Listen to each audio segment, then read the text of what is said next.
There's so much to it, you need like 20 books just to say, okay, now that you can do this, what do you do with it? Use your imagination. Just think of what you can do with it. You can imbue artwork with it if you happen to be an artist. You can imbue music with it if you're somebody who creates music. If you do computer graphics, you can send it right through in the electrical signals in the graphics you're creating. Or if you're a writer, you can send it through in the frequency under what you're writing. Once you know how to run the currents and activate them in your body, even D12 current alone, the D12 Maharata current alone.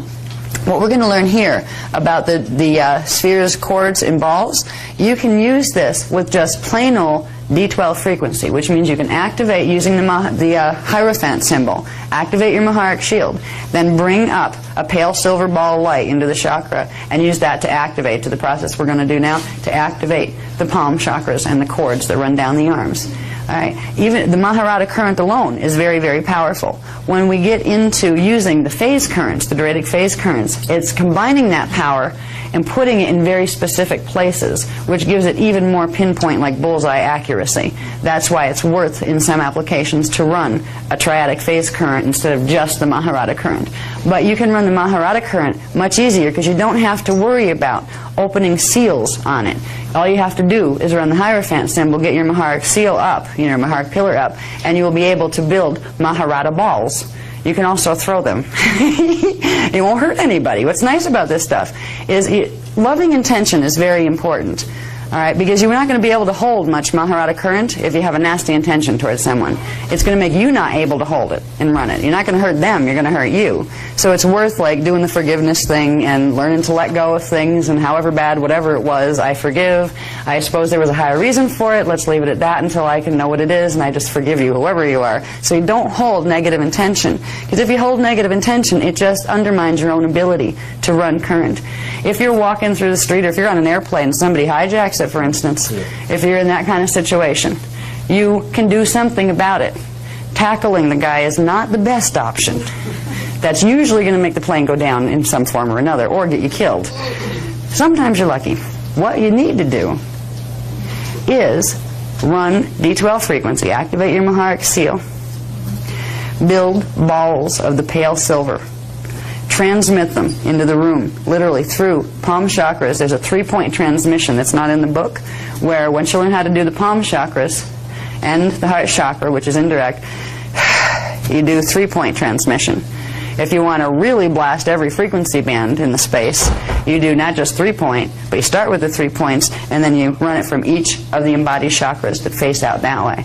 And you can do amazing things, because what you're doing is you're resetting, just even with the D12 current alone, the Maharata current alone, you're resetting the subharmonics of the divine blueprint for that little Kodak moment in the photo book of time.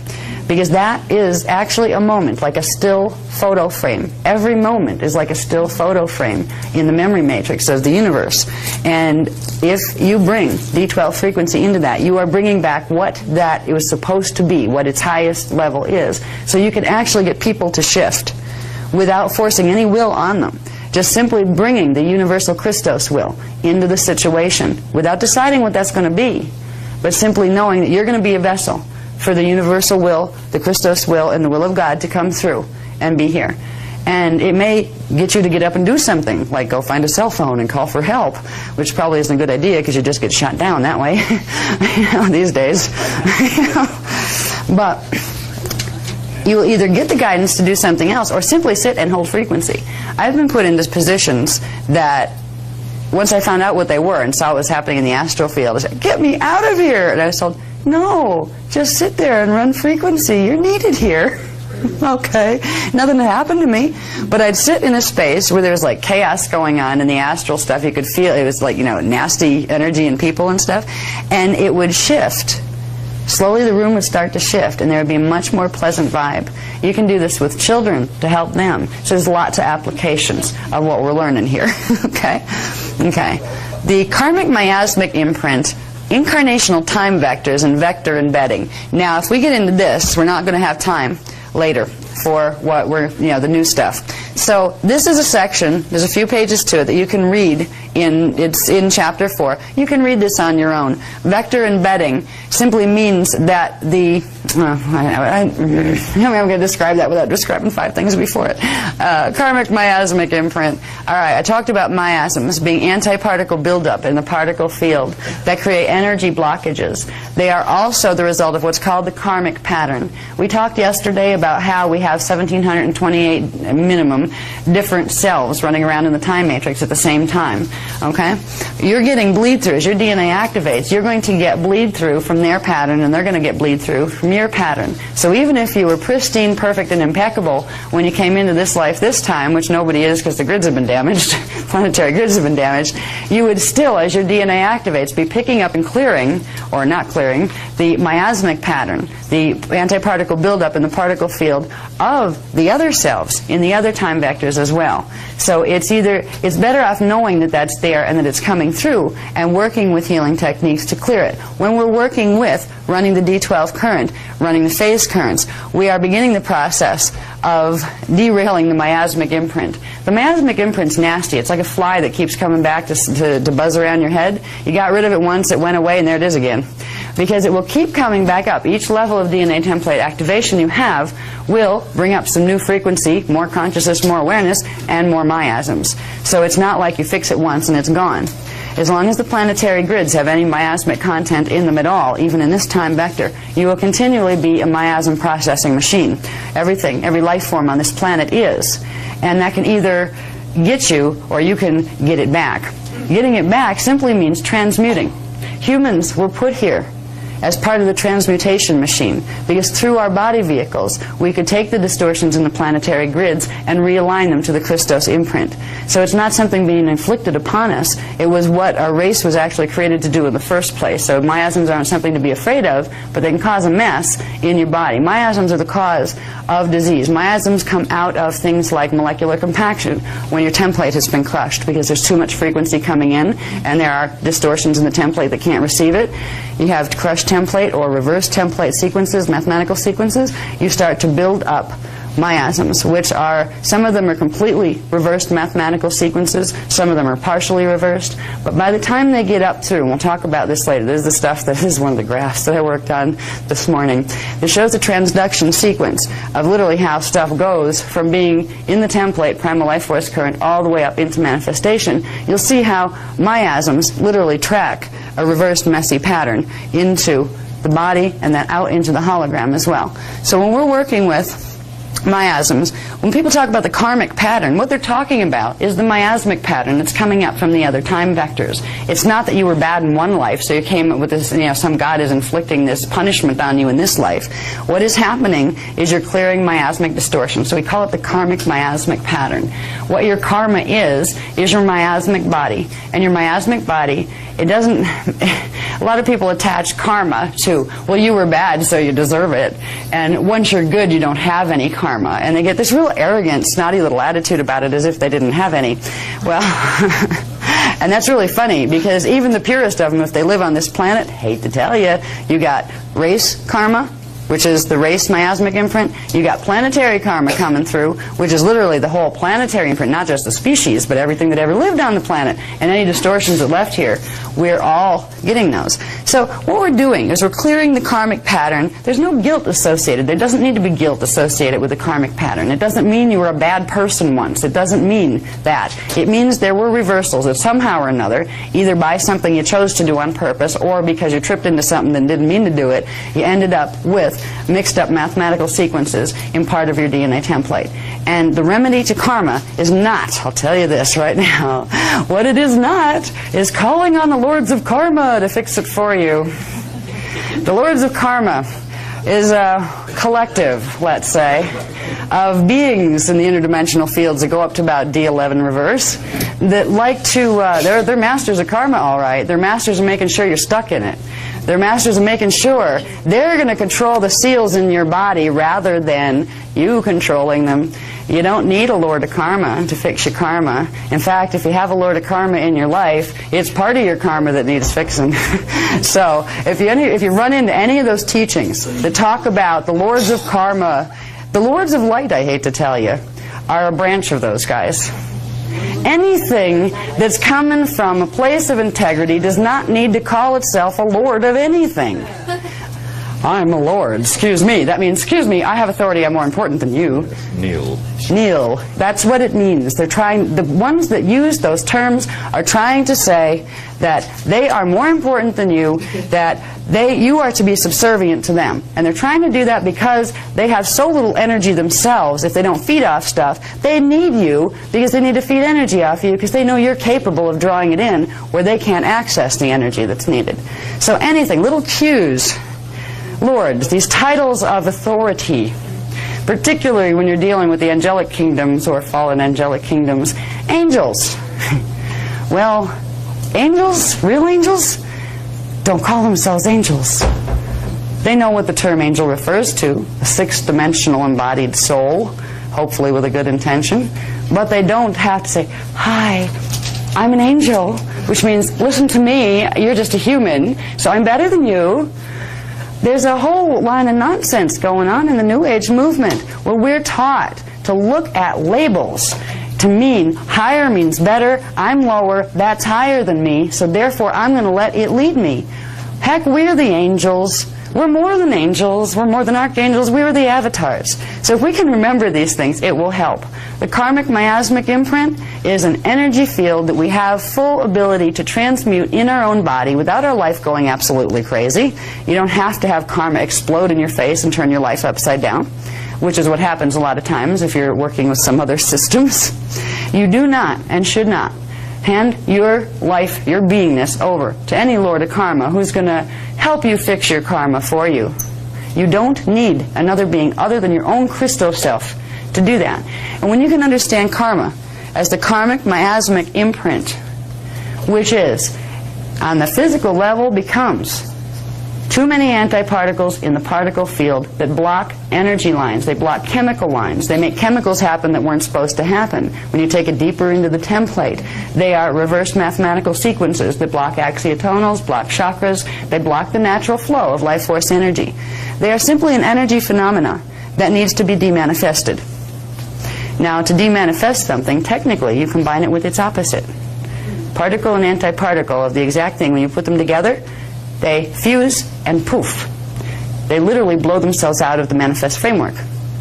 So, there are ways to transmute miasms. There are a lot of ways, and one of the best ways, and this is why we were late this morning, this is why I wanted to get you the information that we're going to have tonight that's on that disc, because the Vecca codes, combined with Merkaba Technologies and Kathara running the Maharic frequency, are the fastest way to clear out the whole miasmic body, not just one little miasm level at a time.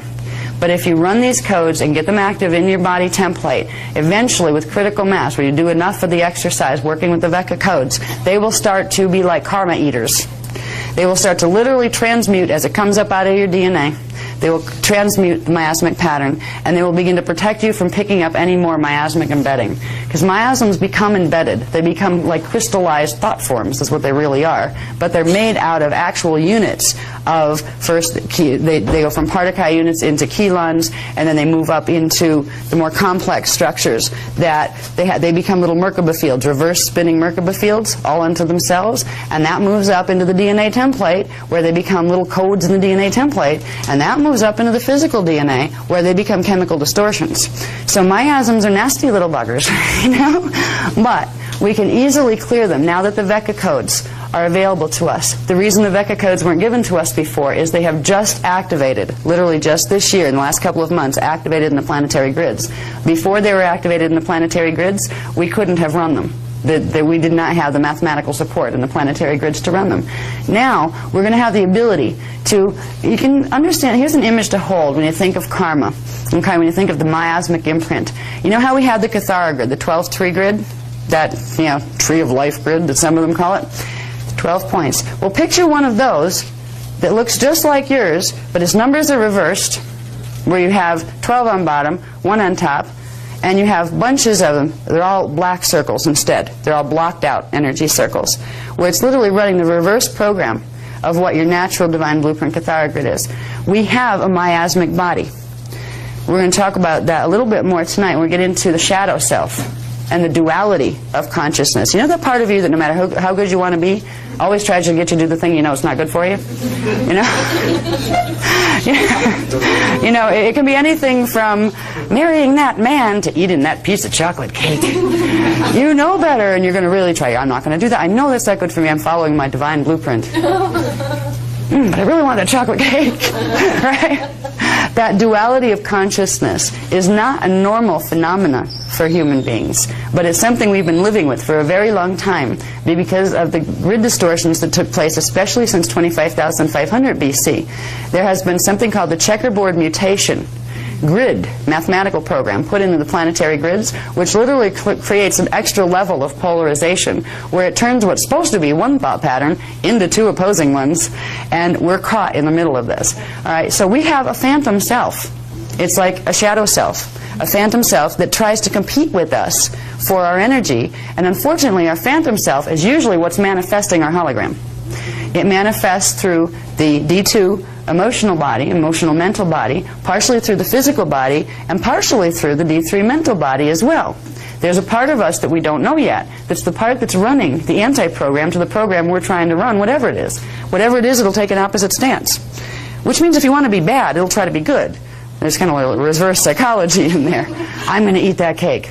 No, you're not. Right?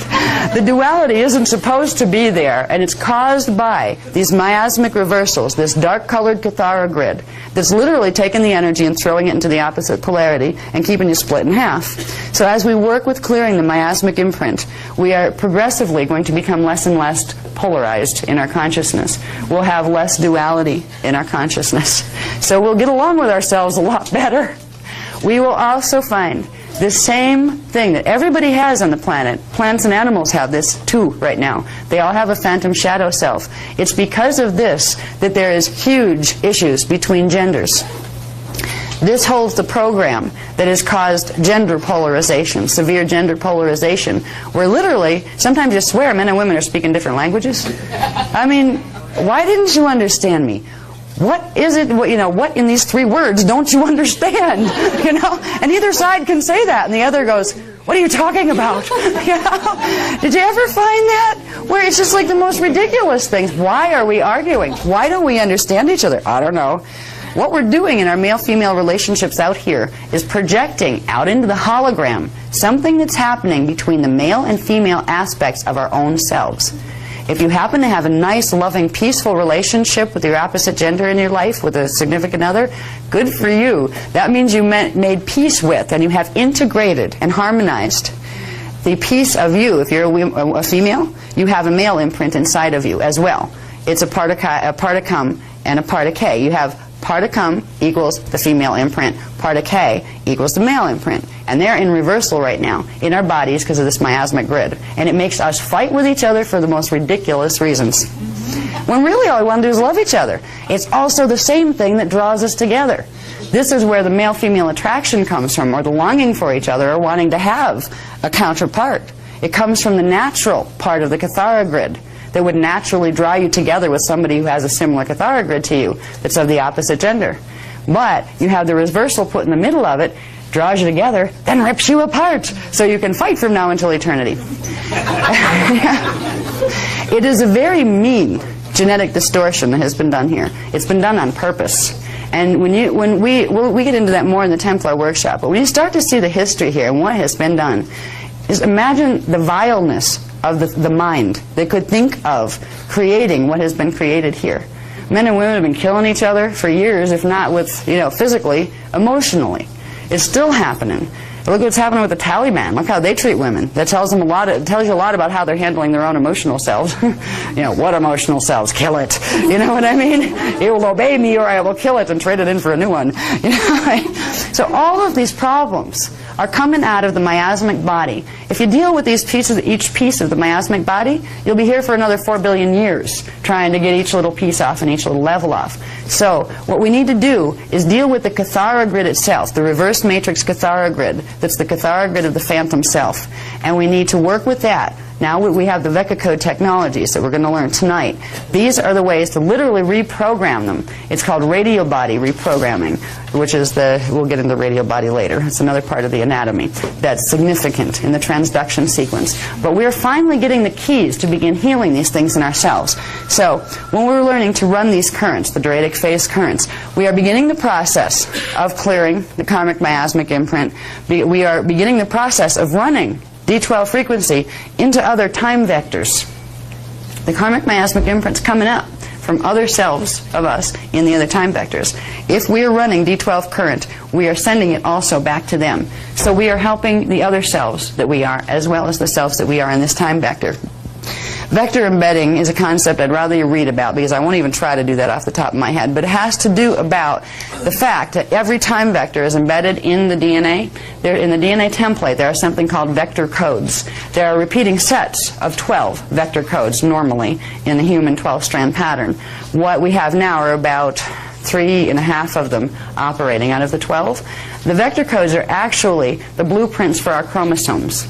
So right now our chromosomes look like they went through a meat grinder because most of the vector codes are shut off. Vector embedding literally is referring to embedded in your DNA are the time vectors. Your time vector here is embedded in the coding in your DNA, and so are the other ones. So as we're clearing karmic miasmic imprint, we're clearing not only our time vector and the mess it's making in our DNA, but the other vectors as well. Multi-vector holographic recoding through Maharic infusion. Now the Maharic infusion is the process of using the Maharic Shield Liquid Light Cleanse on somebody else or something else, be it a mirror or a steak or whatever. Okay? Multi-vector holographic recoding. Big concept. It's not as hard as what the words are to say. All right? Multi-vector means multiple time vectors. Holographic recoding. You're recoding the mathematical template behind the hologram in multiple time vectors. And you're doing it through the Maharic infusion, infusing D12 Maharic frequency into the templates. So multi-vector holographic recoding is the process we're going to learn where we're doing it, where we're playing client and facilitator, where you learn to run the currents, open the currents, and then run them. We're going to run the exercises together. All right, the next, I think, 3, 4, and 5. We're going to run them right together. And we're going to learn to activate the currents, then we're going to go right from activation into demonstration. We're going to do them. There's 3. Let me see what the 3 are, because there's one in the middle. I was debating on whether we needed to do 3, but I decided we were going to. We're going to do on page, let's see, open in the heart channel, starting phase 1. Yeah, number 3 we're definitely doing. Number 4 is the one I was wondering. I'm just kind of mumbling to myself here for a minute. Ooh, don't get poked. No, I'm all right. Technique 4, opening the healing channels, right? Yeah, we're going to do 3, 4, and 5 all together as a running sequence, which means because we need to break off into like pairs for number 5, which is where one person's going to play the facilitator and one the client, then you're going to switch off. We need to be able to do this pretty quick. Yeah, can we do this technique 5 with them sitting? With them sitting. Rather than not room for people. Yeah, this is going to be tough. On your feet, all right, right? All right. Still getting the position, the cup position. Yeah, okay. Yeah, we can. Yeah, that should work all right. Yeah. All right. Usually, now he was asking me if we can do this while people are sitting. Usually what we do, and usually we have about half as many people in the room to work with, in a room at least this size. We have people, one person will lay down and the other person will be the facilitator. We can do the same process sitting. We haven't done it before, and the diagrams that you'll see are showing it being done laying, with the client laying horizontal, but it can be done because your feet can be accessed and your head can be accessed. And that's really all you need to do on the person that you're treating. You're going to use the chakras in the feet, and you're going to use the chakra in the head. So we'll get into that. I'm jumping ahead a little because that's number 5. So we still have to go through 3, learning to activate the currents in the body, and then number 4, which is amplifying the currents in the body, enough so you can do what's called a Kathara scan, where you can begin to pick up certain things in the field to see if there's any areas in the Kathara grid that need particularly more energy run into them. And then you'll be ready to do a client session. And if we get that far, then we'll find out what we're doing after that. We'll see what time it is by the time we get done with that. These do take a bit of time. This part, attitudes and etiquette and healing, the motivation to heal, postures of love, the framework for healing, and fully engaging the love vibration. This is more for you to read yourself and think about. All right, it's about your orientation to healing and what attitude you approach healing with. I mentioned a bit about that yesterday, and about the necessity for love, but also tough love when necessary, where you don't get pushed around by, people. You're not going to let somebody that's messed up take you into messed up with you. It's worth reading this section. This one, the 6-step Maharic recoding session.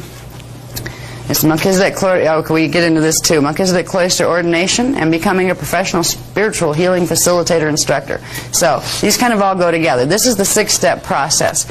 Okay, once you learn techniques 1, 3, 4, and 5, then putting them together where a client walks in your door. Okay? What are you going to do? You decide you want to do a client session. There's simply how to organize what you've just learned into 6 simple steps. That this is how you would conduct a session with a client. Then we'll talk briefly about what this means. Melchizedek Cloister ordination. What in the world is that? Yeah, okay.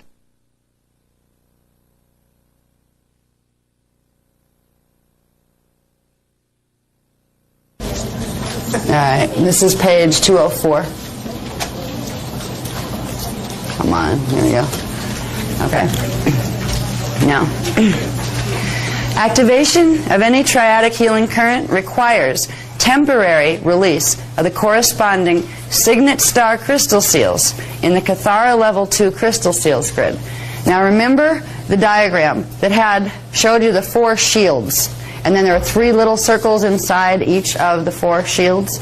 They're the signets. They're the things that correspond to the star crystal seals that were those little dots on that chakra diagram where it showed the body and it showed the little stars in between the chakras.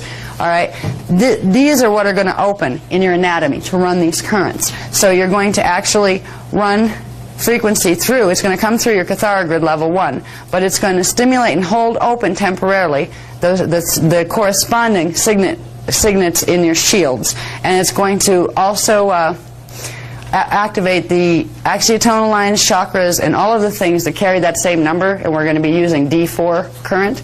So all the D4s, all the number 4s, where it applies to your Kathara centers, your shield levels, your DNA template, all of that. These are the things that you're going to be activating as you activate these currents. Maharic D12 frequency is required to manually release the signet star crystal seals. This is why, if you weren't running D12 current with it, you would not be able to activate the signet seals in the shields. So you wouldn't be able to get the currents through. Okay? This is an interesting little fact. Most healing systems have not used any Maharic current because the planetary Templar couldn't activate for the last 200,000 years. So January 2000 was the first time, and they gave us this for February of 2000. This was like ready to be released in February, Kathara, so they knew what they were doing as far as giving us this information, because it's literally been ages since we've been able to run D12 Maharic current. Now, release of the signet seals also activates dormant strands in the DNA template, the ones that correspond to the frequencies that open in the seals, and releases, this is interesting, the cranial sacral seals on the Kundalini energies. Now, cranial sacral seals are, again, there are seals in the pineal, in the cranium, in the head, and a corresponding set in the tailbone area. All right, these seals regulate the energy flow between dimensions, but especially between Huva bodies, or density levels. When the seals activate, this is what pineal activation is about, and this is where you get Kundalini activations, where you start to feel things happening in your tailbone. All right, these things are going to temporarily, and they're like, when I say temporarily, they're little nanosecond bursts. It's not that they are open and they stay on for a bit. No, your bodies can't handle that here yet on this planet with the grids the way they are. Little tiny nanosecond bursts that go so fast that even if somebody was trying to photograph them and could get in there with a camera, they go so fast you wouldn't be able to catch them on film. But it's enough to bring the frequency down in through here where you can transmit the frequency. So you're going to begin the process of Kundalini activation when you are running triadic phase currents. Kundalini is 9-dimensional currents. When we use the word Kundalini, it refers to the primal life force currents of dimension 1 through 9, that whole bunch of them, which would mean it's the telluric current, the Doradic current, and the Turic current, trip over my lips, Turic current. Those 3 currents together are considered the Kundalini. That's considered the Kundalini pillar of energy, of life force energies.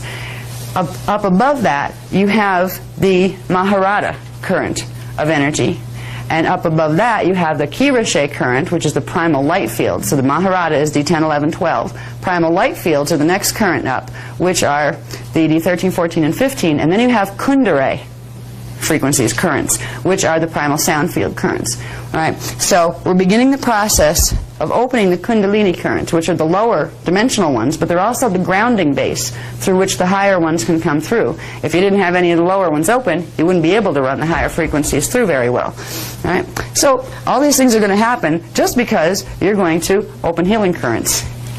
It's kind of neat. This is why it's like while you're doing a healing session for someone else, you are simultaneously healing yourself as well, because you're running the currents on the D12 Divine Blueprint current through your body. The more you run to them, the more you give to them, the more you're giving to yourself.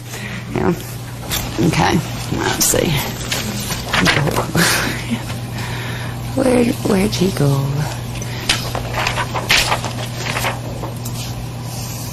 All right, I'll do this real quick. I think we know this. I have to put these up here to read them. They're hard to read. Otherwise, oy. Can you flip some more? Are you busy? Yeah, I'm interested. Okay. Which way around do these go? Which are the ones around Codes. Okay, codes of Emmanuel Are these up here? are these, and these are the Emmanuel. Yeah, they're these. Yeah. I've only got this to do. Oh, excellent. You can go through it. All right. Excellent. When I do the technique. Excellent, thank you. Okay, so you're going. All right.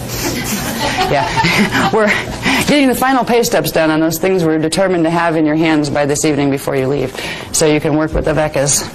I was really excited about the Veka codes. That's why I would have felt terribly guilty if I didn't make the effort to get them to you, because they're the most powerful. It takes all this and gives it a power charge behind it, like a major power charge. So anyway, okay. Triadic phase currents are activated in the body by using the Maharic frequency from the PBIS, that's that planetary biofeed interface system. Remember that? Where your Kathara grid connects into the Earth's Kathara grid at the first Kathara center. Okay. To release the signet seals of the internal Templar complex. This whole system of internal energy systems that we've been talking about, everything from your chakras down to your core templates, are considered the inner Templar, the inner temple pillar, or the housing of the pillar of primal life force currents. So these are the inner Templar. The Templar teachings, there's planetary Templar teachings that have to do with stargates. There's galactic ones that have to do with bigger stargates. There's universal ones that have to do with even bigger stargates. But right now we're working on the inner Templar. And if you can understand how energy works in the inner Templar, you will very easily be able to learn how to run stargates and how to move yourself through them, which is a kind of fringe benefit of learning your inner Templar. Okay? Let's see. Okay, so it's running from the Maharic frequency is running from the planetary biofeed interface system, releases the signet seals of your internal Templar complex, and that allows the higher dimensional frequency to run through the physical body system for transmission into density 1. Triadic phase currents are composed of the three interwoven frequencies: the Maharic frequency plus the chosen dimensional frequency and its corresponding frequency from one harmonic up, as we talked about. Triadic phase currents are directed by their corresponding color capstone, the primary wavelength of the dimensional frequency band from which the current is drawn.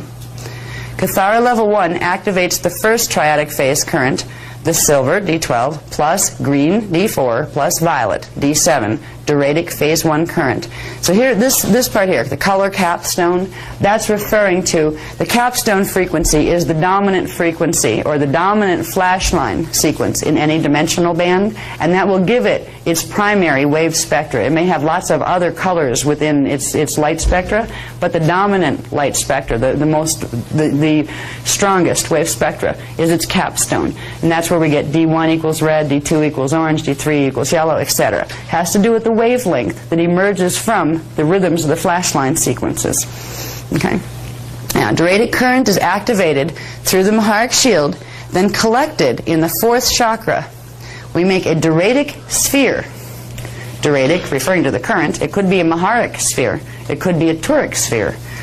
We make a sphere of energy in the heart chakra, which means we're going to activate our current, our Maharic frequency, and we're going to begin to build frequency here in the heart chakra.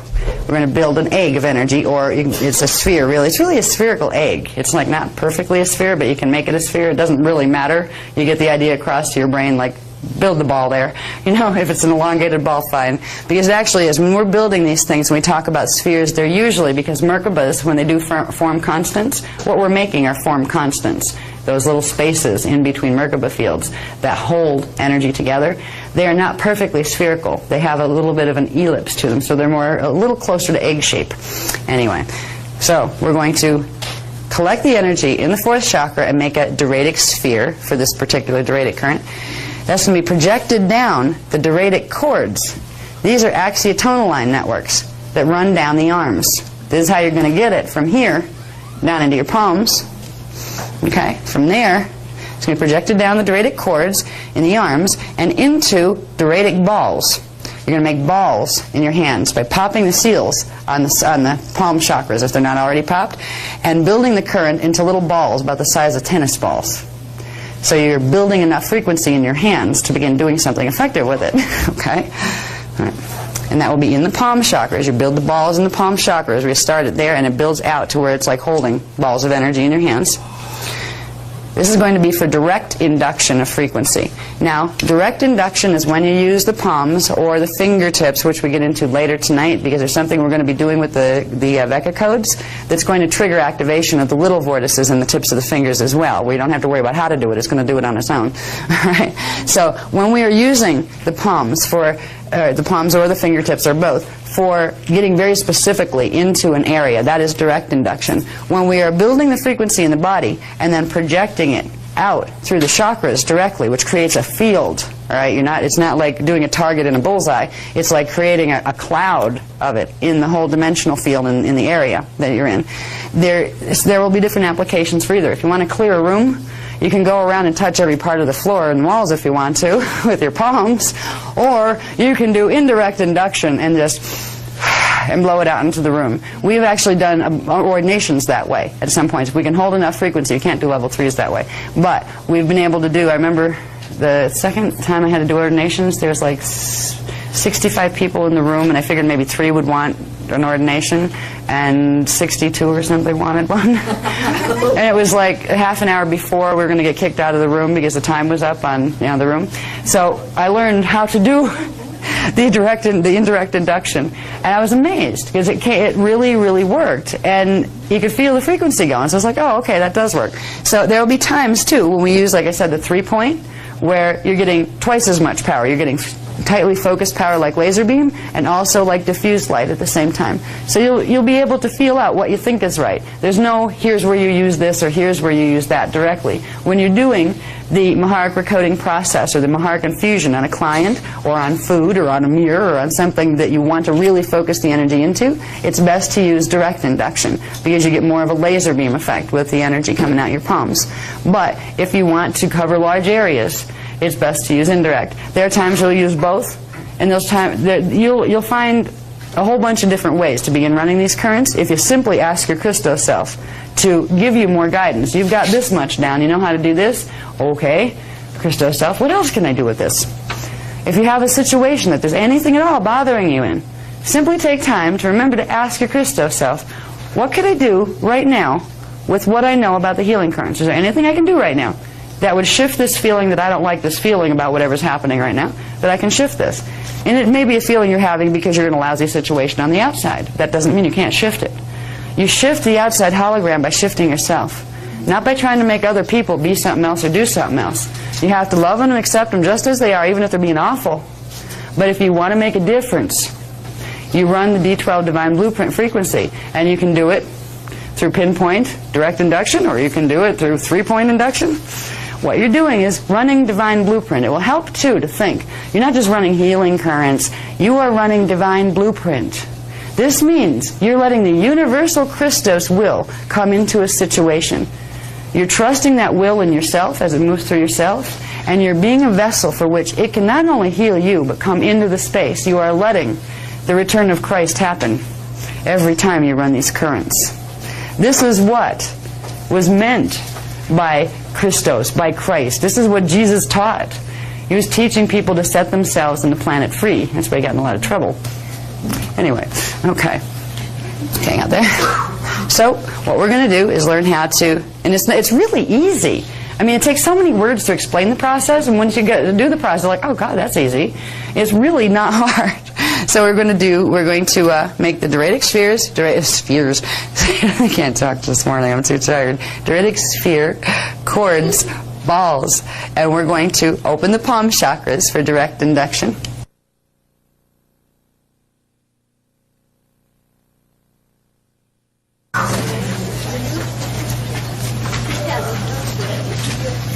Intrinsic process of activating a triadic phase current.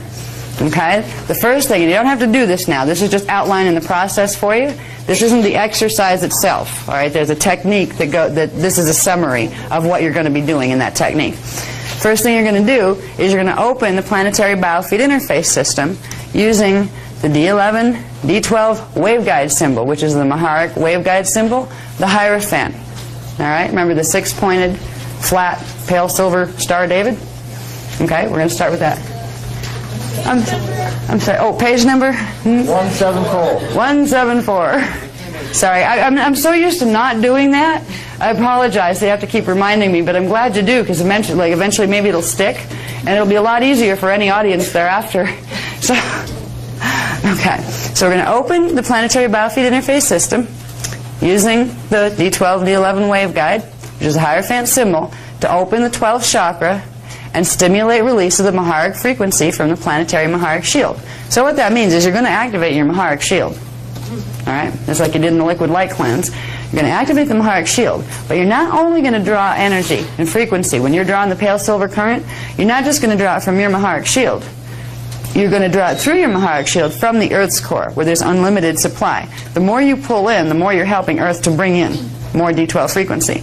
So you're going to be running it literally from the planetary shields, where the Earth is going to feed the energy into your system so you can move it where you need to move it. From the planetary biofeed interface system, you're going to draw Maharic frequency from the Earth's Maharic shield up into the dormant personal Maharic shield 12 inches below the feet to activate your personal Maharic shields. The first thing you're going to do is pull it up and activate your shield.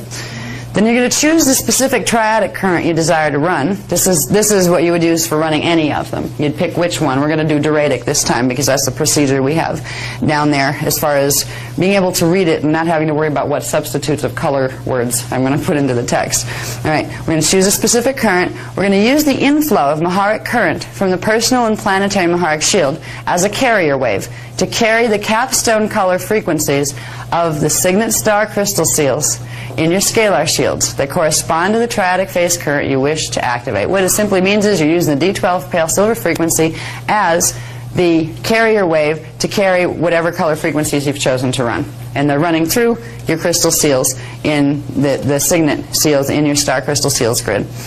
All right, temporary release of the signet and the signet seals in the shields, and the cranial sacral kundalini seals, and you're going to activate the DNA strand template that's corresponding to the chosen triadic phase current by running the primary frequency and the frequency one harmonic above it through the signet seals on the Maharic carrier wave to open the Nada Huva body, which is the Huva body around you down here in your density 1 Huva body, to open the Nada Huva body and physical body systems to the inflow of the higher dimensional triadic phase current. So you're basically going to you're going to open your signet seals, your cranial sacral seals, and you're going to do this by running the frequency that you chose and the one that's one harmonic above on the carrier wave of the Maharic frequency into your Nada Huva body. That combination of frequency will release the seals so you can run it into the body. As the triadic phase currents transmit into the body through your signet seals, kundalini energies, and DNA template, you're going to collect and build the current as a sphere of energy within the chakra corresponding to the primary triadic current that you are running. Oh, another little twist. Which means if you decide you're going to run another triadic current, you don't always use the 4th chakra. You can run triadic current through any chakra, but you will get the strongest buildup of that current in the chakra that it corresponds to. So we're using the 4th chakra for triadic phase 1 because it's the D4 current. It's an astral field current. If we were going to use a different current, we would use the chakra that corresponds to it. D5 current, you would use the 5th chakra. D6 current, the 6th chakra. when you walk around transmitting through your head, basically building the ball in your head, like Isis does, like the cat does. We have a cat that does that. She does healing with her third eye chakra. She'll come up to it, she can sense where something hurts in your body, and she'll put her head right on it. It's the weirdest thing to watch. She'll just put her head right on it and go into like a trance and kind of go, and she like digs her head right into the area. She like literally flattens her chakra right on the area. She must be transmitting D6 frequency. That's what she's doing. Okay. Anyway, so we're going to do this. We're going to run the current from the collecting chakra. So whatever chakra, this time the fourth chakra, that we're collecting it in, we're going to run it through the axiotonal line cords in the arms that corresponds to that frequency as well. Okay? But there are subharmonics in every axiotonal line that carry, like, even if you're on axiotonal line 6, it still has a D4 subharmonic to it. So you're not going to just activate one axiotonal line. You're going to activate the arm axiotonal lines, and they are all going to carry the subharmonics of that frequency down into the palms. And this is the stuff that's going to happen. You don't have to worry about most of it, but it helps to know what you're doing when you're doing, when you activate the current. This is just telling you what's going on in your body while you're doing it, so you can understand the process you're a part of, that you're, making happen. Okay, so you're going to run the current from the collecting chakra through the axiotonal line cords in the arms to activate the palm chakras. You're going to exhale current from the chakra collection sphere through the cords and allow it to build into balls of energy within the palm chakras before you begin transmitting to somebody else. So it simply means you're going to be drawing energy with the inhale up to bring in and build whatever chakra you're building energy in. And then when it's time to transmit, you're first going to push it down the arm cords into the palm chakras. When we first do this, there's going to be a little pop sensation where you pop the seals off the chakras if they're not already popped. And before we transmit it out there to anybody else, you're going to build spheres in your palms to get enough energy holding there. It'll make a much better transmission field for you. Okay? Then you're going to transmit the triadic current. Listen to this. This is important. I'm going to push this up a bit. This is very important. This is one of the things that you can tell by watching what energy healers do, how they're using their hands, whether they're actually doing triadic currents or not, whether they're pulling anything more than D3, and whether they're pulling pure current or not. Because you're going to transmit the triadic current through the right palm chakra. That is the base electrical palm transmitting hand. You can transmit with both, but if you want to transmit well, you use the right hand. And if you want to push energy out, you use the right hand. You want to pull it in, you use the left hand base magnetic. Now we're going to get into in a minute understanding the hand chakras, because they actually do both. The front and back are opposites. Okay? So you're going to use the right palm chakra. You're going to transmit the current through the right palm chakra into the client's bioenergetic field while drawing more current into the chakra collection sphere with each exhale breath, and draw the current back through the left palm on each inhale. So you're going to push, pull, and you're going to use your inhale breath to control the flow of energy, and eventually you'll be able to use it to control the amount of energy. Little breaths will give you little puffs of energy. Hard breaths will give you big puffs of energy. Okay? The energy that you're receiving in the left hand is from... It's coming through the axiotonal lines. You will have a set of cords, you'll see in a minute in the diagram, a set of cords that come down both arms. So both actually are holding and storing energy. You're going to push, but when you start to push to direct energy, you're going to push it down this cord. Then you're going to pull it back up, push it down the cord, out the hand, and then pull it in this hand and back up this cord. So you're making like a loop. Okay, yeah, a circuit of energy. I'm sorry, what? Always goes to the corresponding chakra. Wherever the ball is where it, like wherever you've built the sphere. Okay, so if you're in chakra 6, it's going to go up through your head, right, and come back down. But when you're using Doradic phase 1 D4 current, it's this is the easy one to begin because it's like right there. Yeah.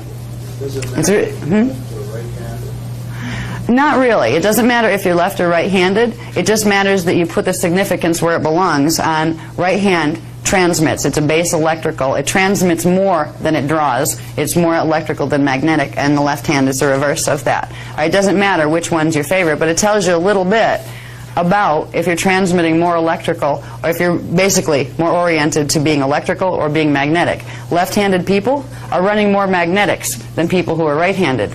People who are ambidextrous, who can write with both and have pretty much equal skill with both, are actually running a very balanced current on both sides. That doesn't mean it's better, because sometimes people, there are specializations that people choose for right-handedness or left-handedness, but it doesn't matter when you're transmitting the currents which hand it is, just so you know which hand to use for what purpose in the process. Okay, now, to keep a clear, there's diagrams for this, so I'm just reading it to you first. To keep a clear circuit, so what you're transmitting down there, you built the current in here, so far it's pure. If you transmit it down here, just like this, what's happening to the back, do you think? Chakras are like little bow ties, remember? That link at the middle with a seal. If this one's transmitting, this one is going to pull equally. Which means, where's it going to pull from? If there's nothing on the back of your hand, it's going to pull energy from here. Which means it's going to pull it from density 1. Which means you think you're transmitting a density 2 current, or a specific current, but you just contaminated your current because the back of the hand chakra. Okay? What you need to do is this. Can you hold this please, Sophie? Just for a minute? Yeah. We'll put this up in a sec. Is that. Okay? Because what you have here, you have electrical coming out this way. This is magnetic, that's drawing. This is magnetic, on the other hand. Magnetic creates a resistance field. Okay? So you will not pull current from here. It creates a repulsion zone, a magnetic repulsion zone. So it will just make the currents come out here, and it will not contaminate them with any currents that are coming in there. It doesn't matter so much when you're on the back pull, because anything you pull in through the back, if you pick up anything here, it'll clear it out as it goes through your system. But when you're transmitting, if you want to transmit pure frequency and know what you're actually transmitting, it's important to cover the back of the right transmitting hand. If you're using only D3 frequency, if you're only running Maharata current in D3, where you're not activating any of the higher ones, it doesn't matter. All right? Because you already have D3 frequency here. So if you're using any of the currents from dimension 1, 2, or 3, any of those currents, you can run this way without putting the hand over the back. It's only when you get up into the higher currents, where you don't want to contaminate them with the lower density energies, the lower frequency energies, that you would put the hand over. But that's most of the time. Okay? The Kathara program teaches you progressively to use higher and higher energies, so you want to be able to keep them pure when you're transmitting them. Now, there's another way to transmit. It's when you transmit directly, like I was talking about. You don't have to worry about that so much, because your chakras will be modulated by the central vertical current, so it'll pull in frequency, but it's not going to throw it back out this way. The hand chakras work a little bit different. There's not as much mathematical regulation on them. They're kind of like little guys that you have to control a little bit manually. But the heart chakra, when you transmit this way, it will pull in energy from the back, but it won't throw it directly through the seal out the front. But the hand chakras will do that. Okay, can we put that up? I'll just show you the diagrams that go with this, and then we'll get into doing it. Is the heart chakra magnetic or electric or both? Oh, God, I forget the list. Bass tone, overtone, resonant tone. Bass tone, it's magnetic. It's supposed to be magnetic. And what you will find are some of the best chakra systems out there are teaching them in reverse magnetic order. They're spinning them the wrong way. It's not that the people who are doing this are doing it on purpose. They're observing what is happening in people's bodies and assuming that that's the way it's supposed to be. Most people are running on a reverse Merkaba spin right now because of the planetary grid distortions. So what people, healers are doing as they're writing books about learning what they're seeing and explaining it, they're not realizing that the electromagnetics have been reversed in most people, unless they have a lot of help from their higher levels and they came in with some heavy activation in their DNA. All right. So you can again look at the chakras in terms of bass tone, overtone, resonant tone, bass tone, overtone, resonant tone, going up the numbers. You can also look at them in terms of the Kathara grid. Okay, the Kathara grid, the 12-tree grid, you know how it has 3 columns? They call them pillars. All right. You have the I get dyslexic with this. When you're looking at it, I should put this up if I'm going to talk about this. It's yeah. But when I'm trying to explain it this way, let's pretend there's a Kathara grid here, right? You have the 1, 2, 3, 4, 5, 6, 7, 8, 9, 10, 11, 12, right? Okay. This pillar here which is when you're looking at it, the right pillar. When it's on you, it's actually the left side of your body. Okay? Yeah. That one is the magnetics. So the numbers there are the magnetic ones, and they go down into, like, it would be 1, 4, 7. Yeah, 1, 4, 7, 10, and 11, I believe. No, 1, 4, 7, 10. The middle one is the electrical pillar, and the one on the right side of your body is the electromagnetic pillar, which is the balanced polarity pillar. All right, so there's a lot of New Age things out there to talk about the path of the middle pillar, or the path of this pillar, or the path of that pillar. That's what they're talking about. You know, they usually tie it in with Kabbalah teachings, but what they're talking about is this. Anyway. This diagram is very helpful. It shows you what I was talking about with the hand positions. Oh, down here a little bit. No, up. Yeah, not too far, but yeah. Okay? So it's showing you what I described, all right, as far as how the palm chakras work and how they have the little chakra, the counterpart of the chakra coming out the back. And it shows you the hand position to use. We have the right hand transmitting with the left hand over the back of the right, and that's how you get a pure current, okay, for a triadic phase current. This, we can pull it back down again. I'm sorry. Okay. Okay, when I talked about the Doradic sphere, you're going to create the Doradic sphere in the heart chakra, and you would always have your Doradic sphere there, technically. You could, if you were going to run Doradic current, but you wanted to run it into a different dimension, you'd still collect it at D4, because that's the chakra that corresponds to the current. But then you could take it from there and make little balls in the chakras you wanted to transmit out of, just like you can make the balls in your palms. So you could take frequency from your collection chakra, whatever it is, and move it to others, but you need your collection ball to be in the chakra that corresponds to the frequency you're pulling. And this, so we're using the fourth chakra this time. This is what I'm talking about when I talked about the chords. The axiotonal lines, which are bunches of lines that run down here, they each have their own dimensional correspondent, or flashline sequence, but they also have the subharmonics of the other ones. So what happens when you begin to, you pick a triadic phase current, say D4, you will begin to run the fourth subharmonics in all of the axiotonal lines, which will braid together and give you a braided flashline sequence, or a braided current that comes out of the palm chakras. And here's where you build the balls. And it's the balls, you'll take the balls, and that's where you transmit through the balls here and pull through the one over here. All right? That's basically that. And now we're on the technique. Here we go. Okay. Actually, I was going to do that after. Yeah, I had said after would be better to do the actual thing. Okay. All right. This is the point that I talked about, that I had gotten a bit of guidance. We should do it right after the break so we can get up and move around and get our currents moving in the first place. All right. While you're on the break, you might want to try to play with your palms a little bit. Just try right now, without activating anything other than what you got. Try to breathe out frequency from Earth's core. Throw the Hierophant symbol down. Okay. Imagine it fast. Go. Throw it down. Then just bring up. See the pale silver light coming up. That's a real fast way to do that. And bring up pale silver light into your heart chakra. Blow it down your hand chakras and start trying to play with it and see if you can make the hands go by popping energy through the chakras. You probably can if you play with it a few times. It's like go play with your energy while you have your break, just to see what you can do.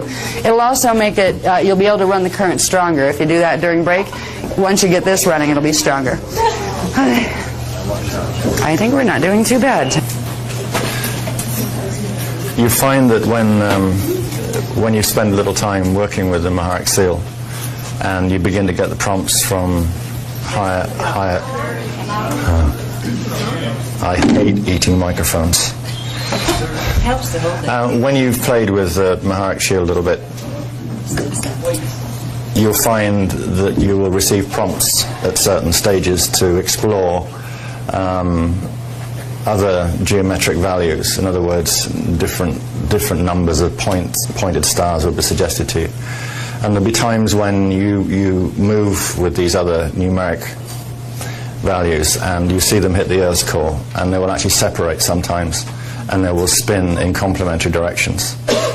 When you look at things like the bivector and the trivector codes, it won't be surprising to see that sometimes they're split into pairs, sometimes they'll split into threes, and they'll spin as they want to spin, and you just simply observe what they're doing, really. You don't have to tell them what to do because they know. At this stage, they know a little more than you do. won't be working with those two later. We won't. In fact, really, what I'm talking about is something that crops up quite a lot. It's hard for us to present material to you for the first time and then say, well, there are these other things that you might want to bear in mind as well, which there are. Our techniques are given in a way where it's fairly obvious which things are to be kept as they are. If a technique is telling you to pull in a particular frequency, you don't, in that particular situation, start to create your own technique by thinking, oh, well, I'll pull in another one, unless you have a specific reason within the body of instructions that are given. There are times, though, when a technique will develop with you, such as the Maharic seal, and it will start to, the process of being involved with it will start to provide you with new instructions. And there are situations in which you basically can't do anything wrong. All right? Some of the techniques are meant to be followed virtually word for word. And there are those areas of personal experience and growth in which your growth will occur spontaneously, and that's where you follow it. But don't reinvent the wheel. This is a wheel, and it's a jolly good wheel. Okay, so we'll start with technique 3. Opening the healing channels, the Doradic phase 1 current. And as before, where I'm talking to you about inhaling and exhaling, let me tell you what the inhale and exhale components involve, and then I will tell you to inhale, so that the group does it together. So begin by breathing slowly and deeply for several breaths. And whilst you're doing that, and take your time and be relaxed, begin to visualize, if you can do it, or simply imagine or intend, as you're taking these slow, deep breaths, that on the inside of your forehead at the center is a violet dot, approximately 4 inches around. And spend just a little while visualizing or intending this color image to be as strong and as vibrant as you can possibly make it.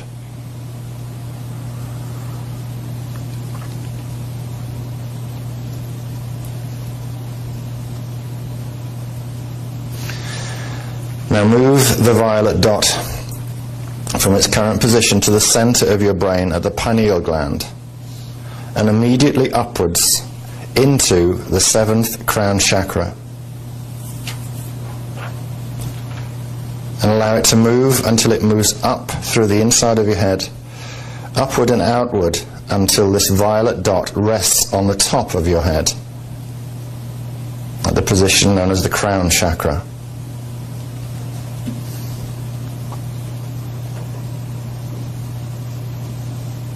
Now call to mind the Hierophant symbol. That's the 2-dimensional Merkaba stars. Visualize the spinning Hierophant in its position 12 inches below your feet, within your Maharic shield.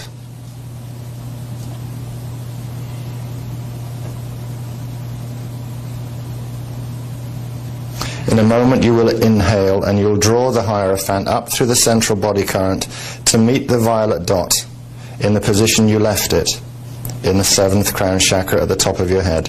So inhale now and draw the Hierophant all the way up the central body current until it meets the violet dot. When it connects with the violet dot, visualize it bursting into a 4-inch vertical pillar of violet silver light.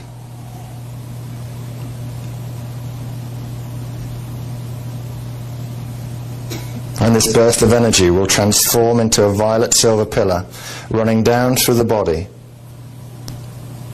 Visualize or intend that happening now. This violet silver pillar runs down through your body all the way to the earth core, as well as all the way up to the 14th chakra, 36 inches above your head.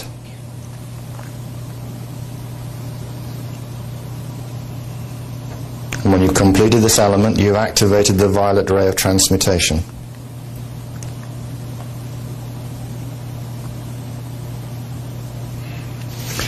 Now, move your attention to your heart chakra and imagine there at its center a small green spherical crystal, the green star, stationed at the core of the heart chakra. This is the green star crystal seal that controls release of 4th dimensional frequency, phase 1 Doradic current, into your body. In a moment, we're going to perform 3 combinations of inhaling and exhaling. On the inhale, you'll draw violet silver energy from the violet silver pillar into the green star at your heart center.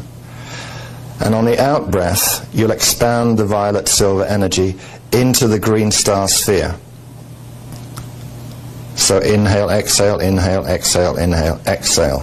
So begin the first inhale, drawing violet silver energy from the violet silver pillar into the green star at the heart center. Breathe in.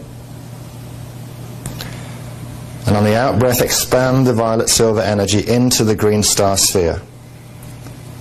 Do this twice more. On the last out breath, imagine that the green star pops, turning into a spinning green and violet starburst of light as the violet silver pillar disappears. Spin the green violet starburst faster until it becomes a ball of green violet light about the size of a grapefruit, spinning in the center of your heart chakra.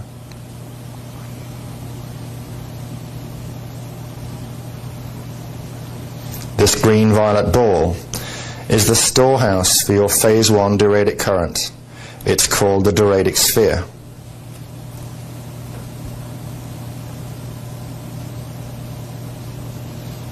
Now on the next in-breath, when I've finished, I want you to inhale, drawing pale silver energy up from your Maharic shield, through the central body current, and into the center of the diuretic sphere at the heart chakra, encasing the sphere in translucent pale silver light. So inhale and draw pale silver energy from your Maharic shield, up through the central body current, and into the center of the diuretic sphere at the heart chakra.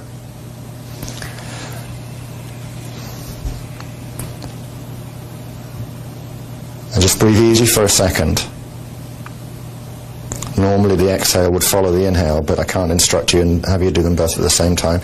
So on the next out breath, you're going to push 2 cords of green, violet, silver energy, the diuretic cords, from the diuretic sphere down the inside of your arms, 1 cord through each arm. As the ends of the diuretic cords reach the insides of your hands, notice a sensation of mild resistance as the cords push against the etheric membranes, covering the small chakras in the palms. So breathe out, push 2 cords of green, violet, silver energy from the diuretic sphere down the inside of your arms, down through the arms, into the hands. And allow yourself to notice the mild sensation of resistance.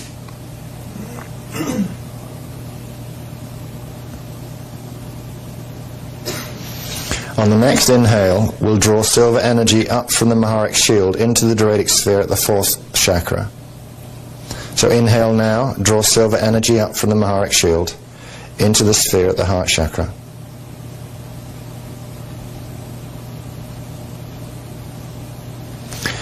On the next out breath, it will be one that will be done forcefully, pushing more energy down through the diuretic cords in the arms. You'll feel this energy pop out of the palms, releasing the membranes on the palm chakras. So exhale forcefully now, that's right. Push the energy down and feel it pop out of the palms. Continue to inhale energy, and do that as I speak, up from the Maharic shield into the diuretic sphere. That's right, and forcefully blow it out, down through the cords, building the strength of the diuretic current in both palms. Continue to do that for a few more moments. As you do it, imagine the diuretic current pooling in the palms to form 2 green-violet balls of light, about the size of tennis balls. Continue to build energy there, in the diuretic sphere and the cords, until you can sense the smaller diuretic balls forming in the palms of your hands.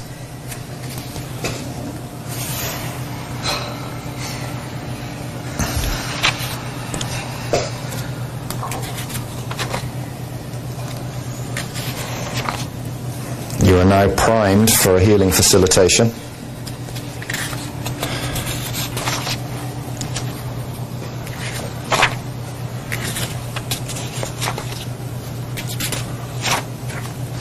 We now move on to technique 4, which is amplifying the inner audio-visual and Kathara scan.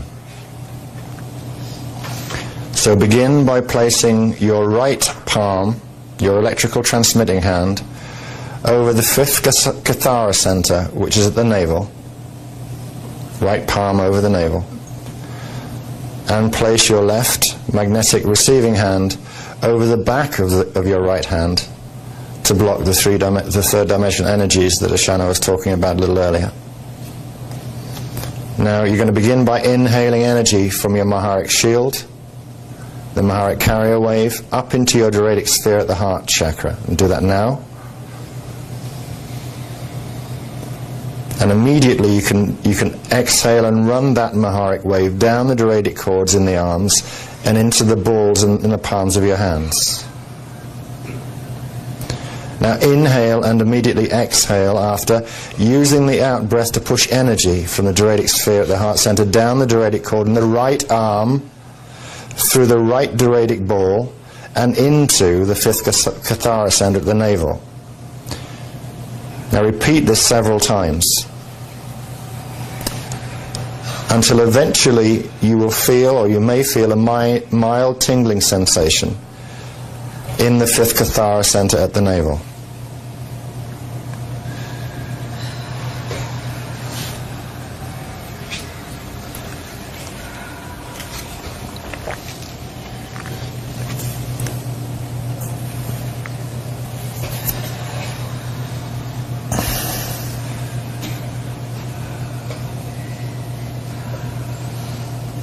Okay,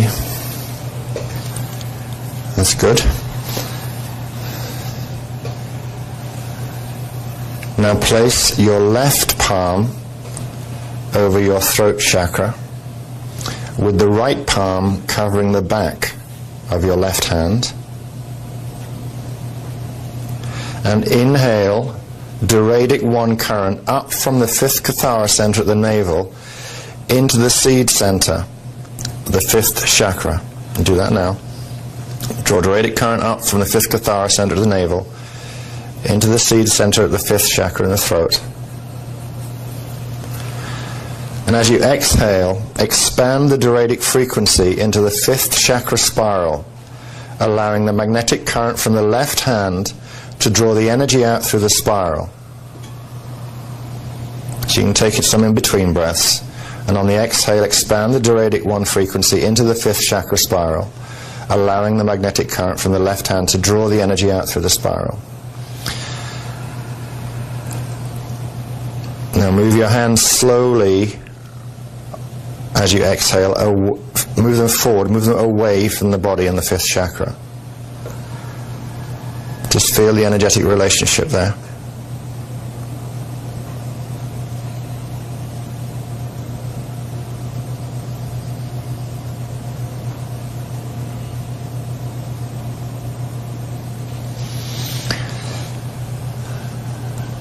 Now move your left palm to the 6th Kathara center, just below the right shoulder, with the left palm covering the back of the right hand. Repeat the process. So inhale and draw energy up from the Maharic shield into the Doradic sphere. And exhale that energy down the Doradic cords into the Doradic balls.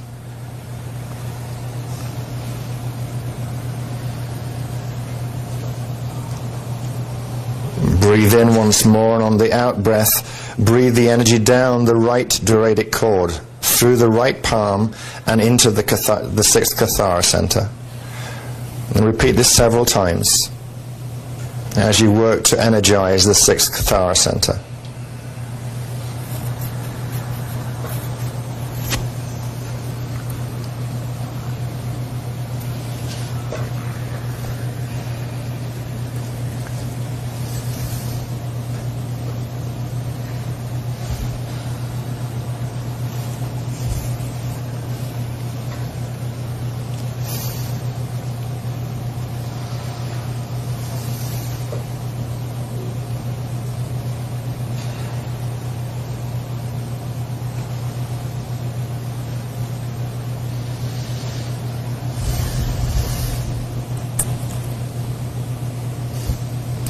We're going to repeat this process over the sixth chakra at the third eye. So move your left palm into the correct position over your third eye. Cover it with your right palm as before.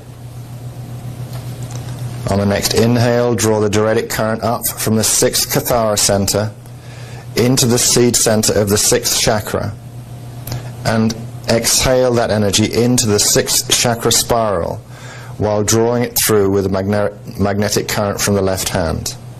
So inhale the diuretic one current from the sixth Kathara center into the third eye, the sixth chakra, and exhale that energy into the spiral. Now repeat this 3 or 4 times.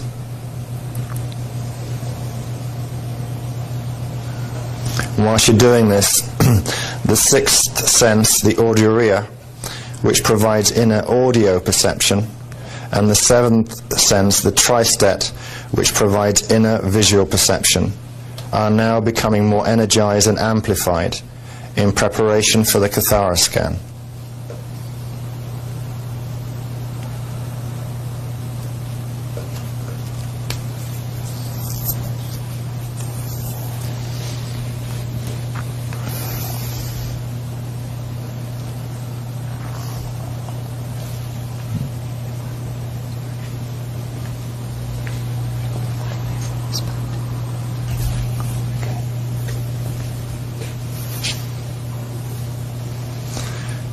Now at this point you're going to need to work with the person closest to you. Just remove your hands for a moment, and wherever possible turn to the person, I guess working from this side of the room, turn to the person on your right all the way across and pair up as best you can.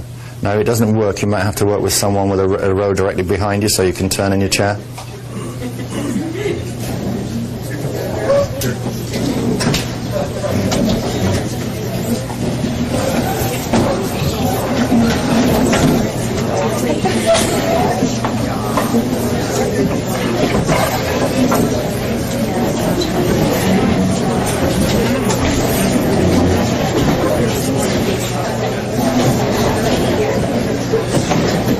You can, yeah, okay.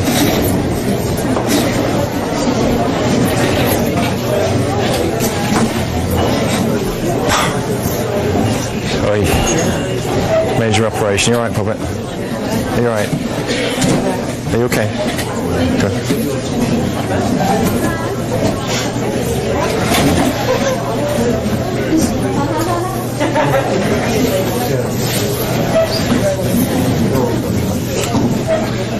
We shall give them each a turn on this, eh? We'll let one play client and reverse it, right? Okay. Okay. Well done. That was done very nicely without fuss. Now we're going to do this section will be done twice over. So you're going to play client and facilitator. So just one of you choose to be facilitator first, let the other be client, and then when we've done that once, we'll reverse the roles so everyone will have a go at doing this, okay? So just make the agreement between you. One be client, one be facilitator, and we'll start, all right? That's how you learn to scan a Kathara grid of Yep. clients. And find out what needs more energy. Yeah. So I'm really addressing the person who is chosen to be facilitator, obviously, at this point, okay? And what you're going to do now is you're learning to actually scan the Kathara grid inside the person who's playing client for you at the moment, okay? So the facilitator, close your eyes and focus your attention at a single point, a position inside your forehead. Inhale, and as you exhale, move your attention outward through your sixth chakra spiral into the sixth chakra spiral of your client. Move your attention or your conscious focus into the center of your client's brain at the pineal gland. Nobody can read your thoughts, so don't worry. Inhale, and on the out breath, move your awareness down from the client's pineal, through the client's central body current, and down into the Earth's core. So breathe in, and on the exhale, move your conscious awareness down from their pineal, through their central body current, and down into the Earth's core. On the next inhale, bring your awareness back up from the Earth's core, up to your client's Maharic shield, and spread your awareness outward through their Maharic shield on the out-breath. So I'll repeat that. Inhale and move your awareness back up towards your client's Maharic shield. As you meet it, spread your awareness outward through their shield on the exhale.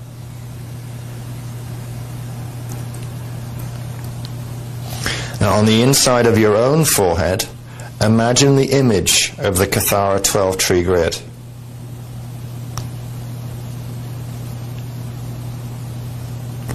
On the next in-breath, you will draw energy from the client's Maharic shield.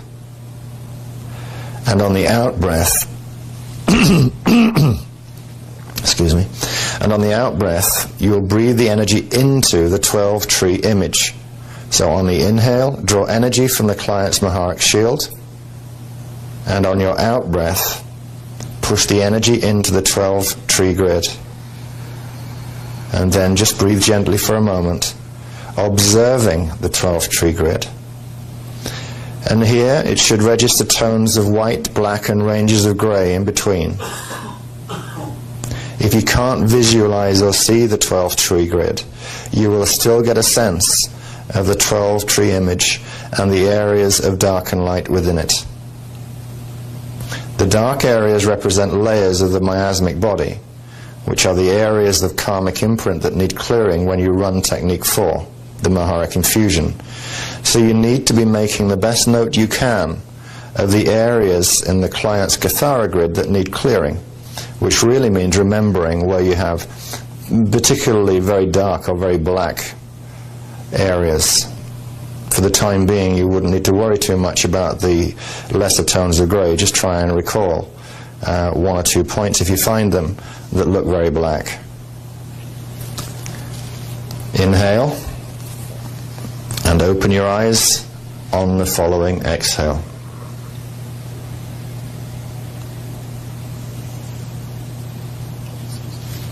Sure. Okay, and I just want you to know, when you're doing a Kathara scan, this is a safe tactic to use as long as you are using Maharic frequency.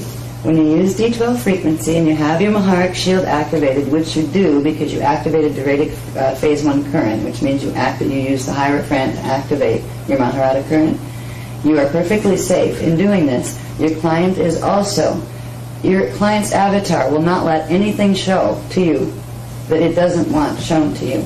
The client's privacy is respected in these type of readings because you're going through the divine blueprint. So the facilitator will only be shown that which is directly something that they can assist in healing. You are also not leaving any energy imprint from you or your consciousness in the body of the client, and you're not taking on the client's imprint. If you were to try to do this type of scan without running the D12 frequency, first of all, you wouldn't get a Kathara scan at the end of it because you can't access the Kathara template without using the divine blueprint frequency. But if you tried, and you try to project a part of your awareness from your 6th chakra into somebody else's, you would give them your karmic imprint and you would take on theirs. So it would not be safe. The only way these things are safe, and the only way they're supposed to be used, are with the D12 Maharic current. So just so you know. Like, you don't have to worry if you're playing client that anybody's, reading your thought body and knowing more about you than you know. What if they have high sight? What can they see in there? There's nothing they're going to see that your avatar and the rest of you have not agreed to allow them to see. When we're doing these type of things, eventually, if you practice this a lot, you'll get huge amounts of data that come through as a healing facilitator to show you what to work on. And one of the things I wanted to point out, when you get this image, this read of a Kathara grid image that represents your client's area, you'll see dark areas, you'll see medium tone, like gray areas, and you'll see light areas. The dark areas are the ones that have the most miasmic compromise, where the mathematical programs are not running right. They're the areas you would want to concentrate on in the body when you're running the Maharic infusion into them. When you're running energy into the Kathara grid, you'd want to push a little extra into those areas. You can also work with them by observing the number of the Kathara center or centers that has the dark frequency, and using that number to identify the chakra that you can later work with, and you can direct transmit into the chakra as well. So that part's not in the book, but you can do that. You can, this will tell you what chakras to work with. It will tell you what DNA strands to work with. So the Kathara scan will tell you which level the distortions are most severe on at the moment that you've scanned the person. That may change. You can do somebody like 45 minutes later and you might find a different scan. And the more you do these scans, the more you will get a clear imprint, and the more you will begin to get a visual and get a feel. If you don't get visuals yet, you may just start to get a feel. You can feel like the left hand or the right hand column. Which column, is it? Is it the center column? And you'll get a feel for where to direct the energy. Once you get really good at them, you get huge amounts of information, but only what their avatar wants you to have, so you can best facilitate in the healing process. Just wanted you to know that. Okay? And on to technique 5. No. No? We're not doing that yet. What are we doing? So now the clients get to become facilitators. That's right. We got to do one more. We got to switch up. All right. And we'll go right on if... Okay. So facilitators number 2. You ready to go? Just close your eyes and focus your attention at a single point on the inside of your own forehead. Inhale. And as you exhale, run your attention outward through your 6th chakra spiral into the 6th chakra spiral of your client. Move your attention into the center of your client's brain at the pineal gland. Just hold it there a moment. Inhale and then exhale, moving your awareness down from the client's pineal, through your client's central body current and down into the earth's core.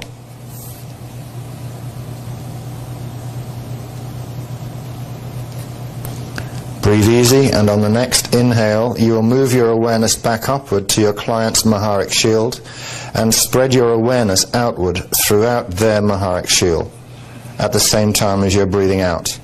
So inhale, move your awareness back up towards your client's Maharic shield. Spread your awareness outward through their shield as you breathe out.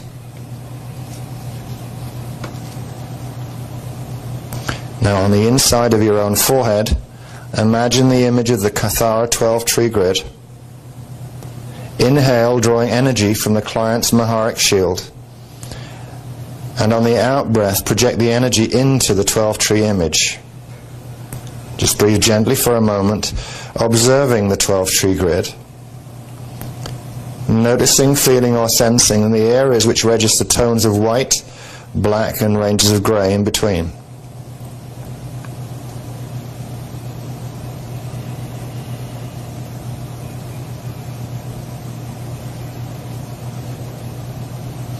As I said earlier, for the purposes of this exercise, try and register the darkest coloured imprints and restrict yourself for now to 1 or 2 points if you find them.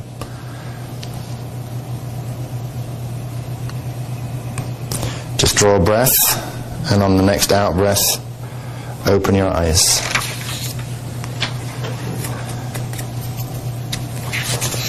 We'll move on now to technique 5. And again, we will use the client facilitator routine. Because there are so many of you and the room is small relative to the number, you're going to have to act as facilitator in a sort of a kneeling position in front of your client. Normally you'd be laid out flat and you'd be able to work more easily at the soles of the feet and then move to the crown. But in this situation, you'll have to kneel in order to get your hands into the position under the soles of their feet. Can't they just lift their feet up on the Well, they could do, but you might not find it comfortable because the hand positions are kind of awkward. You can try. That might not be too comfortable to sit there for a while. You can try. Feet up on somebody's knees either. Your legs will go numb, I think. Usually we lay down for this. We do recommend laying your clients down. No, I told them that, look. Are they going to try? They're going to try. It looks like they're trying to live. Yeah. No, you were.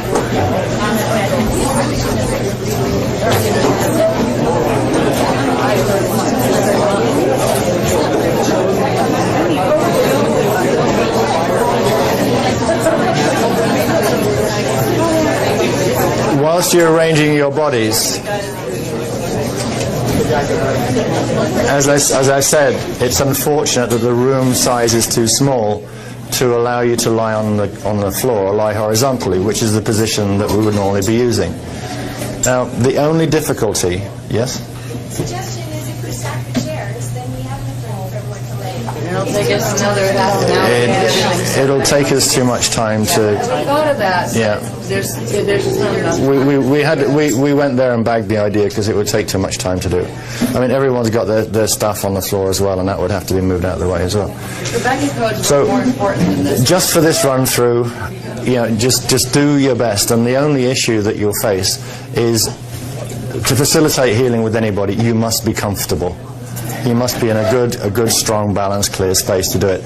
And if you're uncomfortable, which some of you are bound to be, as you work to get your hands in the position where you have your left hand over the back of your right, that tends to push your position and your body into kind of an awkward position because you're trying to get this and you're trying to get it under their feet too. In this sort of situation, it's going to be awfully hard for you to feel totally good about your posture and your approach to the client. So we're just going to have to live with the fact that the room and the number of you is making this less perfect than we'd like it to be. So let's just work within the limits of that and move on from there. Now, under full facilitation circumstances, you will have completed the mentor technique. You will have activated your Maharic shield and your Maharic seal, and you will have run the liquid light technique. You will also have activated your Duradic current and inner audio-visual scan, and you will have performed the client Kathara scan. You will have done all of those things in preparation. As you're approaching your client in a real-time situation, you would then open theirs and your own Kathara lines. Yours first, theirs second. Okay? And from that point, we begin. So, yes? Okay, just because it can be a little bit confusing. If you'll notice here, when you first start, when you first start something we do, you have the right hand, have the left hand over the back of the right hand. Once you have the Maharic frequency activated and running, then it doesn't matter if you switch. Okay, then it doesn't matter if you don't need to worry about compromising currents at that point. You've got the frequency you wanted in the body. Now you're just going to use three-dimensional currents to push it. So the hand position changes when you go to the feet. When you're activating the shield below their feet, you have to make your currents clear. All right, so you put the hand over the back, the left hand over the back of the right for transmitting. When you go into just pushing the energy through, you will you'll have on the left foot, or the right palm on the sole of the left foot, and you'll have the left palm on the top of the left foot. Making a sandwich. Okay, so you're literally covering the top chakra on their foot and the bottom chakra on the same foot. And you'll have your palm on the sole. On the sole. Foot, the left, wait a minute, your right palm on the left foot. All right, and then just the other hand over the other chakra on top. That's the easiest way to remember it. So there's a little switch there. I just wanted to point that out to you before you get into it. These will be like, wait a minute. Yeah, look up here. Wait a minute. With the hands all over the place. That's right. You know? So it's really not hard to hold the foot. I'll show you. Hold on a second. It's just basically you're lining up the chakras on both of your hands. Pretend that's my foot. No, I want to use a foot. With the chakras that runs right here. There's a chakra in the ball of the foot that runs through the top of the foot. Okay? You're going to line up your little vortices with that little vortice, but you're going to have the left hand? No, the left foot and right palm. So right palm to left foot, and then you're going to reverse it for the other foot. Okay? You're going to transmit in to the foot, but you're going to line up the little vortices. Thank you. Ow. Some things are done better off camera. But then again, we're mostly human. With or without socks on? Pardon me? With or without socks on? The socks would be fine. Okay, so facilitator is positioned at the feet of your normally reclining client. Place your right palm. Actually, all right, here's the key. Start with left foot, then do right foot with the same hand position. So right palm on bottom. That's right. I think that's what we're doing. Yes? Yeah. We're not. I haven't done this in so long. We're not putting right palms on bottoms, darling. We're putting right palms on feet. Okay, yeah, because start with left foot, then do right foot with same hand position. So I mean, right palm on bottom of foot. Okay. And again, other one pulling. We got it then. We all clear? Right palm on bottom of left foot. Okay. Yes? Yeah, we're not. Yeah, we didn't get there yet. But when we get there, Well, will you tell me when you got there? you have to start the exercise. I am. Okay. 1, 2, 3. Position yourself at the feet of a normally reclining patient. Okay. Place the right palm 12 inches below the client's feet, which is where you'll find their Maharic shield. Ensure your left palm is covering the back of your right hand, For that one. like so. Like that. Usually making something of a cross, kind of, most comfortable. Okay? Visualize the Hierophant symbol on the inside of your own forehead. Inhale, and on the out-breath, move the Hierophant down to your heart chakra and into the Duretic sphere on the out-breath. So inhale, and breathe the Hierophant down into the heart center and into the Duretic sphere on that breath. Inhale energy up from your own Maharic shield and into the Duretic sphere. Sorry, could you repeat it? Sorry, Which bit did you miss? from where the Hierophant came. Okay, I'll begin again. Right, this step. Visualize the Hierophant on the inside of your own forehead. Inhale, and on the out-breath, move the Hierophant down to your heart center and into the Duretic sphere on the out-breath. Then inhale and draw energy up from your own Maharic shield and into the Duretic sphere. On the out-breath, exhale the Hierophant with the Duretic 1 current down the right Duretic cord into the Duretic ball in the right palm. So you're energizing the ball in your palm. Inhale, and on the out-breath, breathe out the Hierophant and the Duretic 1 current into the center of the client's Maharic shield. Visualize the Hierophant spinning in the center of the client's Maharic shield until you sense a mild shift in the energy below the client's feet. This shift indicates that the client's Maharic shield is activated and the Maharic pillar has popped vertically upward from the shield. The client's bioenergetic field will now carry the Maharic seal. Now inhale energy from your own Maharic shield into your Duretic sphere, and then breathe the energy out down both Duretic cords into the Duretic balls in the palms.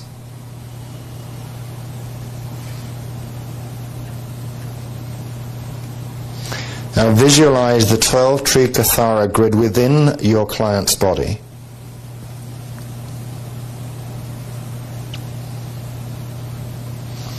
Inhale, and with a moderately vigorous out-breath, transmit energy, performing the Maharic infusion through the small chakra points in your client's feet.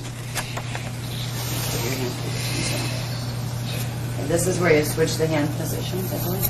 Yeah. Yeah.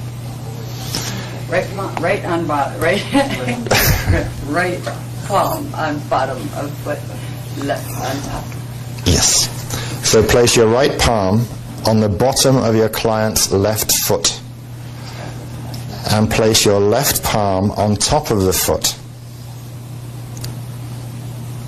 centered exactly opposite your own right palm. Inhale, And on the next out breath, exhale energy from your doradic sphere through the right doradic cord into your right palm and into the sole of the client's foot. Visualize the green, violet, silver energy traveling up the Kathara line on the left side of the body.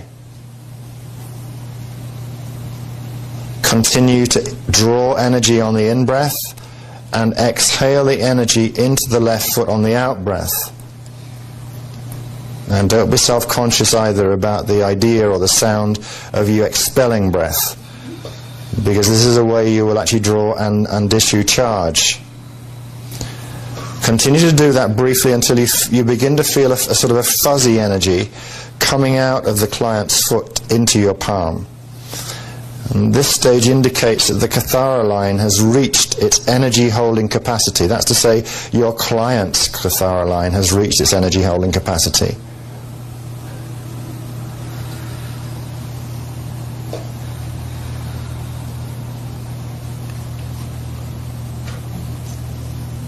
Continue to work a little until you feel that fuzziness coming into your palm.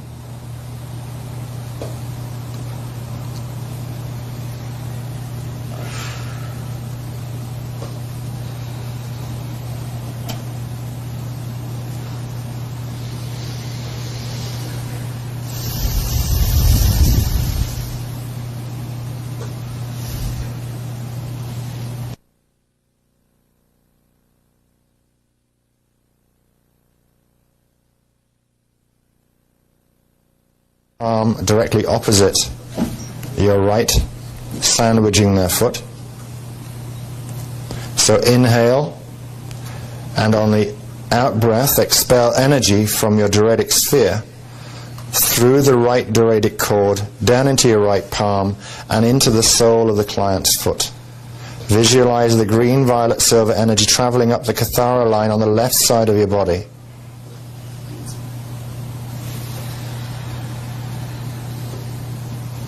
Continue to draw energy up and push the energy into your client's right foot until you begin to feel that fuzzy energy coming back out towards your palm.